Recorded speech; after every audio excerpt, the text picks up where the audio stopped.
ಸೋಲು ಇಷ್ಟೆಲ್ಲ ನಡೀತಾ ಇದ್ದಾವಲ್ರಿ, ಈಗ ಯಾರು ಮಾಡಿಸಿರ್ಬೇಕು? ಇವತ್ತಿಗೆ ಹೊರ ಬರ್ತಾ ಇಲ್ಲ. ನೂರಾರು ಹೆಣ್ಗಳು ಹೋಗಿತಾರ, ಮತ್ತೇನೋ ಮಾಡ್ತಾರ. ಬಿಡ್ರಿ, ಭೂಮಿ ಕಳ್ಕೊಂಡವ್ರು ಮಾಡಿದ್ರು ಬೇರೆ ಹೋರಾಟ ಮಾಡ್ತಾ ಇದ್ದಾರೆ ಕಾನೂನು ಪ್ರಕಾರ. ಅವರು ನಮ್ಮ ಸೋಮನಾಥ್ ನಾಯಕರು ಇನ್ನುಳಿದವರು ಗುಂಪದ ಮಾಡಲಿ, ಪಾಪ ಅವ್ರು ಮಾಡ್ತಾ ಇದ್ದಾರೆ. ಒಂದು ಕಾನೂನು ಚೌಕಟ್ಟಿನಲ್ಲೇ ಅವ್ರು ಹೋರಾಟ ಮಾಡ್ತಾಯಿದ್ದಾರೆ. ಅವ್ರ ಹೋರಾಟಕ್ಕೂ ನಾವು ಇವತ್ತು ಬೆಂಬಲ ಸೂಚಿಸಬೇಕಾಗಿದೆ. ಅದಕ್ಕಿಂತ ಹೆಚ್ಚಿಗೆ ನೋಡ್ರಿ, ಹೆಣ್ಮಕ್ಳ ಅತ್ಯಾಚಾರ ಆಗ್ಯದ, ಕೊಲೆ ಆಗ್ಯದ. ಅವ್ರ ಪಾಪ ಏನದು ಸೌಜನ್ಯಾಳಂತ ಏನಪ್ಪ ಅದು ನೆನೆಸ್ಕೊಂಡ್ರೆ ಭೀಕರ ಅನಿಸ್ತದ ಕೊಲೆ. ಇವತ್ತಿಗೂ ಒಂದು ಸುಳುವು ಇಲ್ಲ.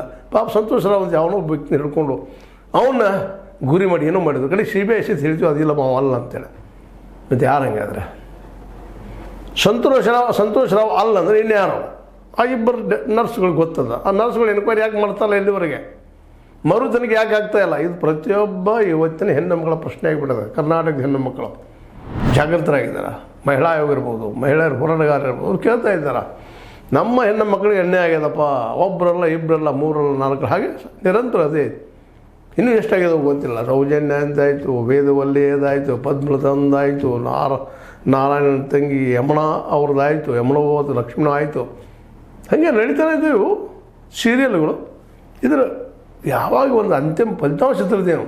ಅದಕ್ಕೆ ನಾವು ಹೋರಾಟ ಮಾಡ್ತಾಯಿದ್ದೀವಿ. ಕೊಂದವ್ರು ಯಾರು ಇದನ್ನು ಇವತ್ತು ಟೆಲಿಕಾಸ್ಟ್ SIT ಹುಡುಕಲೇಬೇಕಾಗ್ಯದ. ಇಲ್ಲ ಮತ್ತೊಂದು ಮಾಡಿರಿ, ಯಾವ ತನಿಖೆಯಿಂದ ಮಾಡಿಸ್ರಿ.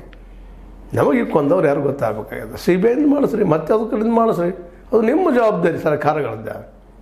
ಅದು ಸರ್ಕಾರನ ನಿಜವಾಗಿ ಇದು ಮಾಡಿಸ್ತಾ ಇಲ್ಲ. ಹೆಸರಿಗೊಂದು SIT, ಹೆಸರಿಗೊಂದು CBI, ಹೆಸರಿಗೊಂದು ಲೋಕಾಯುಕ್ತ, ಮತ್ತು ಅದು ಹೆಸರಿಗೊಂದು ಮತ್ತು CID, COD, ಹಿಂಗೆ ಹೆಸರು ಇಟ್ಟು ಬಿಡೋದಷ್ಟೇ.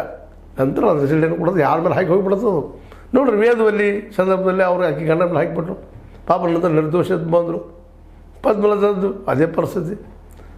ಸೌಜನ್ಯಂದಂತೆ ಅವ್ರು ಮಾವನ ಮೇಲೆ ಹಾಕಿ ಪ್ರಯತ್ನ ಮಾಡಿದರು. ನಮ್ಮ ಒಬ್ಬ ಮಹಾನ್ ವ್ಯಕ್ತಿ